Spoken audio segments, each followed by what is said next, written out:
Yo, bottom half Turkish get-ups. We're talking about one of the best moves you can absolutely do to bulletproof the shoulders. You're working shoulder extension on the down hand, shoulder flexion on the top hand, focusing on keeping everything depressed and tight. We're actually moving laterally, so we're involving core, obliques, and again, cementing in the good mechanics we want to talk about. The key focus here is you want to always keep the shoulders away from the ears on both hands. Both arms are active, even though one dumbbell is only in one hand.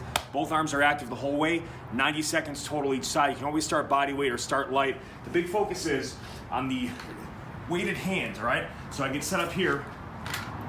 You gotta see this? You've gotta let the weight sink and centrate the humeral head of your shoulder into the capsule itself. You want to actually to kind of slide back, let the weight sink into it, and really stack it down. That's the key, while keeping this arm straight. So you go as light as you have to go to do that. I don't want the elbow bent, and I don't want the shoulder here. Let it pack and sink down and back. It's actually really important for shoulder health, this movement, especially when you do it right. So arm is about, let's say, 30 to 45 degrees away from the trunk. I'm going to stack it. Left leg is bent, right leg is straight. I'm gonna translate over onto my right forearm. Eyes are looking at the bell. Again, everything's tight. Push right through into extension. Pause it briefly, own the movement. Return to the forearm.